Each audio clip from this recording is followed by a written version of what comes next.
లక్ష్మి గారు అలాగే క్రాంతి గారు చెప్పారు. గత ప్రభుత్వం ఏం చేసింది, ఏం చేయదలుచుకుంది, ఏం చేయలేకపోయారు, ఇవన్నీ వాళ్ళు కూడా చెప్పారు. కాబట్టి మీరేం హామీలు ఇచ్చారో అది కూడా చెప్పారు. ఫస్ట్ నేను ఒక విషయం అయితే క్లారిటీగా చెప్పాను. సరే, ఇంతకుముందు ఏం జరిగిందని ఆ విషయం కూడా మాట్లాడుకున్నాం. ఇప్పుడైతే ఇచ్చిన గవర్నమెంట్ 16-18 నెలలు అవుతుంది. గవర్నమెంట్ వచ్చి నాకు ఈ విషయం కూడా మరి వీళ్ళు ఎమ్మెల్యేలు ఎవరి దగ్గరికి తిరిగిందో నాకు కూడా తెలియదు. అంటే నేను ఒక తెలంగాణ ఉద్యమకారునిగా నేను ఖచ్చితంగా ఈ విషయం మాత్రం సీఎం దృష్టికి మంత్రి ద్వారా నేను ఖచ్చితంగా తీసుకెళ్ళి ఇది ఒక 8-10 రోజులలోనే పరిష్కారం అయ్యేటట్టు మా మంత్రి గారు శ్రీధరబాబు గారితో కానీ వారితో డైరెక్ట్గా సీఎం దృష్టికి తీసుకెళ్ళి సీఎం దృష్టిలో పెట్టి ఇది 100% మనం ఇచ్చిన హామీ కాబట్టి ఇది నెరవేర్చాలి అనే దాని మీద మా సీఎం గారి మీద ఒత్తిడి తీసుకొచ్చి ఖచ్చితంగా వీళ్ళకు న్యాయం జరగాలని చెప్పి గ్యారంటీగా చెప్పగలను. ఎందుకంటే అంతవరకు సంతోషం. ఎందుకంటే నేను ప్రజాప్రతినిధుల దగ్గరికి ఎవరి దగ్గరికి పోయిందో తెలియదు. నేను ఒక తెలంగాణ ఉద్యమంలో భాగస్వామిని కాబట్టి వాళ్ళ అప్పుడున్న పరిస్థితులు అప్పుడు వాస్తవాలు మాట్లాడినాం, తెలిసి విషయాలని. ఎందుకంటే మరి అక్కడ దత్తోదర నాకు తెలుసో తెలియదు కానీ సీఎం దగ్గర అప్పుడు కేసీఆర్ గారి దగ్గర నేను బెల్లయ్య నాయకు డాక్టర్ ప్రొఫెసర్ తిరుమలి అంటే ప్రొఫెసర్లు దాదాపు అన్ని యూనివర్సిటీ ప్రొఫెసర్లు అందరం కూర్చున్నప్పుడు అప్పుడు మాతో చర్చలు జరిపినప్పుడు తెలంగాణ జడ్జి చైర్మన్గా ప్రజాసంఘాల జడ్జి చైర్మన్గా నాతో పాటు కమిటీ వాళ్ళందరితో చర్చలు జరిగినప్పుడు చాలామంది ప్రొఫెసర్లు ఉన్నారు దాంట్లో. అన్ని డిస్కషన్ జరిగినాయి. పొద్దున 9 గంటల నుంచి వెళ్ళి సాయంత్రం 3 గంటల దాకా ఈ విషయాలు అన్ని విషయాలు కేజీ నుంచి పీజీ దాకా తర్వాత అవుట్సోర్సింగ్ ఉద్యోగుల గురించి అనేక విషయాలు కూడా చర్చకు వచ్చినప్పుడు అది మా ప్రొఫెసర్ తిరుమలి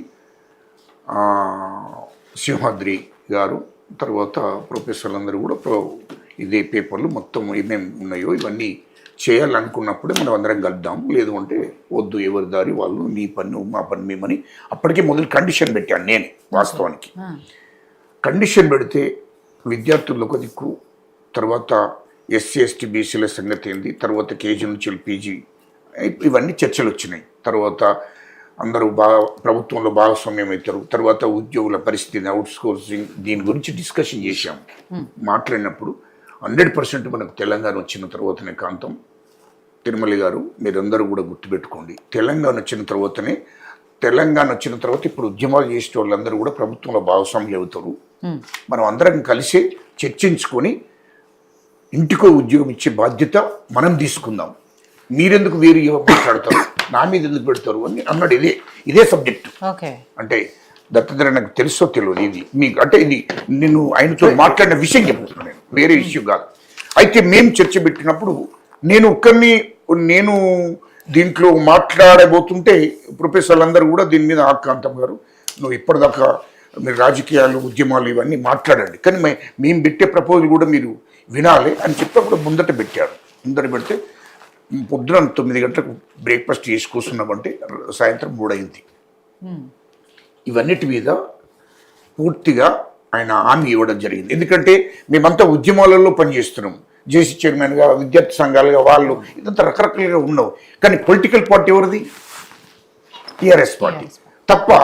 ఏది చేసినా మళ్ళీ పొలిటికల్ అంటే అధికారం ఎవరికి వస్తుంది? ఒకవేళ తెలంగాణ వచ్చిన తర్వాత వస్తే అధికారం వస్తే టీఆర్ఎస్ పార్టీ, లేదంటే కాంగ్రెస్ పార్టీ వస్తాయి తప్ప ఏది ఉన్నా కానీ మళ్ళీ జేసీ చైర్మన్ అంటే. అయినా అప్పుడు డిస్కషన్ ఏమొచ్చిందంటే ఈ పొద్దున 9 నుంచి 3 గంటల దాకా ప్రజల సమస్య మీదనే డిస్కషన్ చేశాం మేము. తెలంగాణ వస్తే ఎస్సీల పరిస్థితి ఏంది, ఎస్టీల పరిస్థితి ఏంది, బీసీల పరిస్థితి ఏంది, తర్వాత ఇంటికో ఉద్యోగం అని చెప్తున్నాము, అది సాధ్యమవుతుందా, ఇస్తామా, ఇవన్నిటిని కూడా మనం చర్చించుకున్నాక అందరం కలుద్దాం.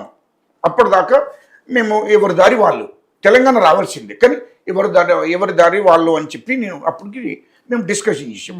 ఎందుకు ఈ డిస్కషన్ వచ్చింది అనేది కూడా ఈనండి. నేను అప్పుడు ఓపెన్గా మేము దొరలు నమ్మే పరిస్థితి లేదని నేను శ్రీకృష్ణ కమిటీకి రిపోర్ట్ ఇచ్చాను. ఇక్కడ నేను తెలంగాణలో మేము దొరలు నమ్మే పరిస్థితి లేదు, ఎట్టి పరిస్థితుల్లో నేను నమ్మే పరిస్థితులు మేము లేవు అనేది క్లారిటీ ఇచ్చాము. తెలంగాణ ఇవ్వాలి ఖచ్చితంగా, కానీ వీళ్ళతో మాకు ప్రాబ్లం అవుతుంది. ఎస్సీలు ఎస్టీలు బీసీలు గతంలో వందల సంవత్సరాల నుంచి అణచివేతకు గురయ్యారు. పుష్కిపై వీళ్ళ చేతికి తెలంగాణ ఇస్తే మా పరిస్థితి ఇట్లా ఉండదని చెప్పి అప్పుడున్న పరిస్థితులకు అనుగుణంగా శ్రీకృష్ణ కమిటీకి నేను రిపోర్ట్ చేయడం జరిగింది. కేంద్ర ప్రభుత్వానికి కూడా రిపోర్ట్ చేయాలి. అయితే దాని మీద జర సీరియస్గా తీసుకున్నప్పుడు కేంద్రం కూడా సీరియస్గా తీసుకున్నది. అప్పుడు కేంద్ర హోంశాఖ మంత్రి సుశీల్ కుమార్ షిండే ఆయన అధ్యక్షతన కమిటీ ఉన్నది. రెండవది శ్రీకృష్ణ కమిటీ రిపోర్ట్ చేసింది, మేము ఇచ్చిన రిపోర్ట్. తర్వాత అక్కడ కూడా కేంద్రానికి కూడా మేము సుశీల్ కుమార్ షిండే గారికి, కేంద్ర హోంమంత్రి గారికి మేము డైరెక్ట్ ఢిల్లీ పోయి ఇచ్చేసాం. అయితే దీని మీద ఇక్కడ అప్పుడు కేసీఆర్ గారికి ఈ విషయం తెలియగానే అట్లా కాదు అని చెప్పి ఇదే వినోద్ కుమార్ సార్ను, ఇది మాజీ ఎంపీ వినోద్ కుమార్ గారిని, ఆ సార్ను మా మీద మధ్యవర్తిగా పంపించాడు మా దగ్గరికి. పంపిస్తే నేను 2-3 సార్లు కుదరదు అని చెప్పాను. చివరికి 3వ ఒప్పుకున్నాను. సరే ఒప్పుకొని ఏం చేసినా వీళ్ళందరినీ ప్రొఫెసర్లందరూ కూర్చుని ఒకరి సమస్య కాదు, ఇది తెలంగాణ సమస్య అని చెప్పి వీళ్ళందరినీ కూర్చుని మాట్లాడుతున్న తరుణంలో ఇవన్నీ డిస్కషన్కి వచ్చాయి. అప్పుడు ఖచ్చితంగా మనము తెలంగాణ రాగానే కేసీఆర్ గారు మాట్లాడిన మాట ఆ రోజు, తెలంగాణ రాగానే ఖచ్చితంగా ఇంటికో ఉద్యోగం ఇద్దాం కాంతం అని ప్రొఫెసర్లను నన్ను వీళ్ళందరినీ కన్విన్స్ చేశాడు. దాంట్లో సందేహం లేదు. ఏమని? ఖచ్చితంగా ఇంటికో ఉద్యోగం ఇద్దాం. రెండవది, ఇప్పుడున్నటువంటి అవుట్సోర్సింగ్ ఏవైతే ఉన్నాయో వీళ్ళందరికీ పర్మనెంట్ చేద్దాం, మనోళ్ళే కదా, ఖచ్చితంగా పర్మనెంట్ చేద్దాం. మనం ఫస్ట్ రాగానే మనం ఫస్ట్ తెలంగాణ రాని, తెలంగాణ వచ్చినాక మన గవర్నమెంట్ వస్తుంది, మీరందరూ కూడా భాగస్వాములు అవుతారు, గవర్నమెంట్లో మీరందరూ కూడా ఉంటారు. అందరం కూర్చుంటే మళ్ళీ ఇట్లనే అందరం ఇప్పుడైతే కూర్చున్నామో అప్పుడు కూడా కూర్చుండి ఖచ్చితంగా ఈ సమస్యలన్నీ మనం పరిష్కారం చేద్దాం. ఇది మన బిడ్డలే కదా, అందరూ ప్రతి బిడ్డ కొట్లాడితేనే తెలంగాణ వస్తుంది కదా అని మాతో మాట్లాడిన మాట ఇది.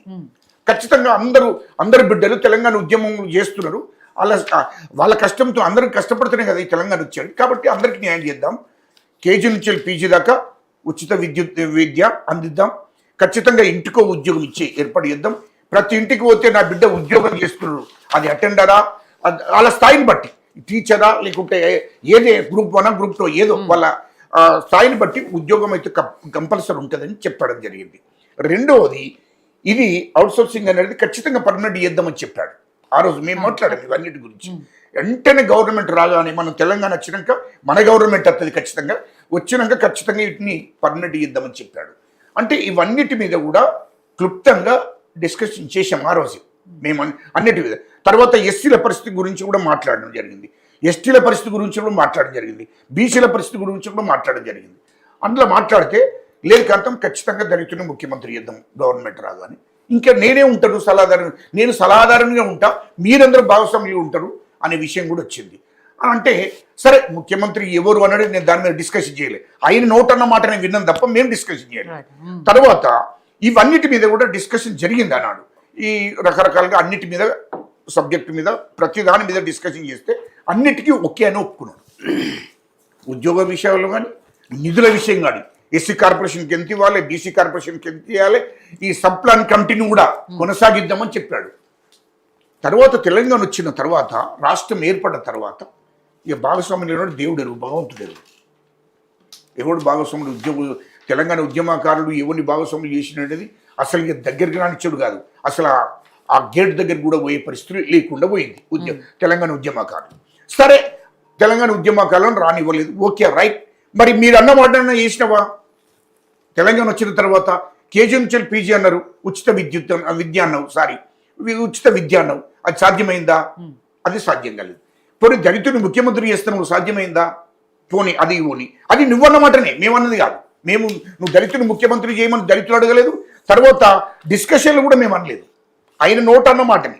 రెండవది, ఈ అవుట్సోర్సింగ్ ఉద్యోగులు, ఎందుకంటే వీళ్ళని ఏని ఇబ్బందులు ఆయన ముఖ్యమంత్రి అయిన తర్వాత ఆయనకు తెలుస్తుంది ఇదంతా. కాబట్టి ఇది ఆయన చెయ్యాలి. ఆ రోజు మాకు మాట ఇచ్చాడు, ఆ మాట ఇచ్చాడు, పబ్లిక్ కూడా మాట ఇచ్చాడు.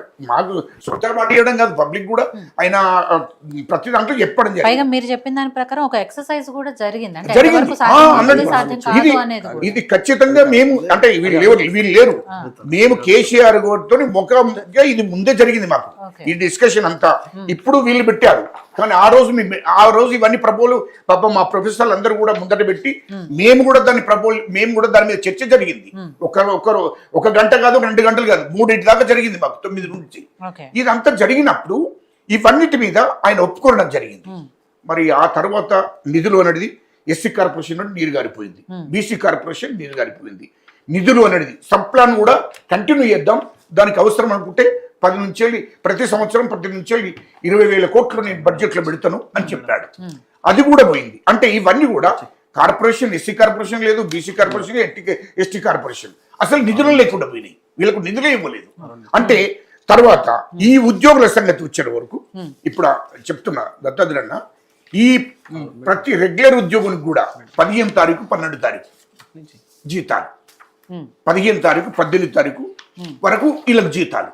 ఆ జీతాలు కూడా వాళ్ళకు పెరిగినాయి కావచ్చు, నేను కాదనలే, కానీ ఆ ఉద్యోగులకు కూడా మొన్నటిదాకా ఉద్యోగులకు కాంగ్రెస్ గవర్నమెంట్ వచ్చేంత వరకు కూడా వాళ్ళకు 15 తారీఖు 12 తారీఖు 18 తారీఖు 20 తారీఖు జీతాలు వచ్చే పరిస్థితి. ఇక వీళ్ళకైతే అడిగేటోడు దిక్కులేడు. అవుట్ సోర్సింగ్ వాళ్ళకు 2 నెలలకు 3 నెలలకు 4 నెలలకు ఇక వాళ్ళ పరిస్థితి ఘోరం ఉంటాం. అంటే ఈ విధంగా మరి ఈ విధంగా చేయడం జరిగింది ఆనాడు. ఒకవేళ సరే ఇప్పుడు 18 నెలలైంది కాంగ్రెస్ గవర్నమెంట్ ఏం చేస్తుంది అనేది ఆ విషయం. నువ్వు 10 ఏళ్లలో తెలంగాణ కోసం వీళ్ళందరూ బాధ్యత వహించారు. దత్తాత్రేయన ప్రకటించాడు, ఈయన ప్రకటించాడు, ప్రతి ఒక్కరు కూడా ఉద్యమంలో పాల్పంచుకుని ఉన్నారు. కానీ వాళ్ళ శ్రమకు తగ్గట్టు మనం రిజల్ట్ ఇవ్వలేదు అనే బాధ. వాళ్ళకి శ్రమకు తగ్గట్టు సరే రాజకీయాలు వేరు, పక్కకు పెట్టండి. రాజకీయాలు ఎవరైనరు, ఎవరు భాగస్వామి లేరు, ఎవరు భాగస్వామి కాలేదు అనేది భగవంతుడికి తెలుసు, తర్వాత మా కేసీఆర్ గారికి తెలుసు ఈ విషయం అంతా. కానీ వీళ్ళందరికీ ఎందుకు న్యాయం చేయలేకపోయినావు? ఎంటిక ఉద్యోగం అన్నావు కదా, ఎందుకు చేయలేకపోయినారు ఇదంతా? అది ఎవరు మేమన్నది కదా, నువ్వు అన్న మాటలు కూడా అన్ని మర్చిపోయినావు. ఎందుకంటే ఉద్యోగాలు ఇవ్వలేదు, దళితుడిని సీఎం చేస్తారని చేయలేదు, దళితుడికి 3 ఎకరాల భూమి ఇస్తారని చెప్పావు, అది కూడా చేయలేదు. అంటే నేను ఎందుకు చెప్తున్నా అంటే ఇవన్నిటిని కూడా నెరవేర్చలేకపోయారు. ఇప్పుడు కాంగ్రెస్ పార్టీ ప్రస్తుతం అధికారంలో ఒకటి ఇప్పుడు 100 రోజుల్లో మీరు ఇస్తామన్న పక్కన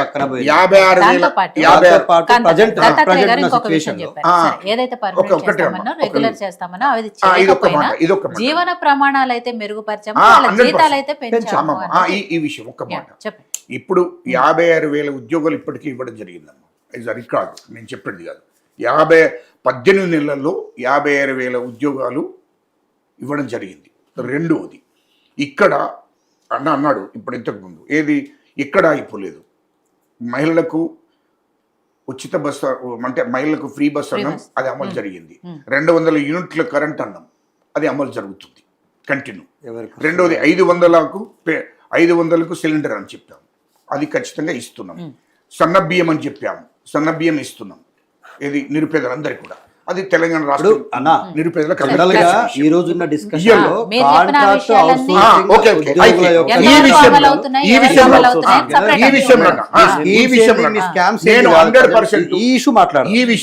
దీనిపైన వాళ్ళకు ఉన్నటువంటి ప్రశ్నలు, అనుమానాలు, డౌట్లు, ప్రభుత్వం ఇచ్చినటువంటి హామీలు నెరవేర్చింది ఎంత, నెరవేర్చింది ఎంత, వాళ్ళని 18 నెలలుగా వాళ్ళని ఎందుకు మానసిక వేదనకు గురి చేస్తున్నారు, ఆ అంశాలు మాట్లాడాలి. 18 నెలల్లో నేను ఒకటి ఏం అప్రిషియేట్ చేస్తా ఉన్నా అంటే మేడం, గజ్జల కాంతం అన్న ప్రజా సంఘాల జేఏసీగా ప్రజల మనిషిగా ఇప్పటికీ ఉన్నాడని నేను నమ్ముతా ఉన్నా, విశ్వసిస్తా ఉన్నా.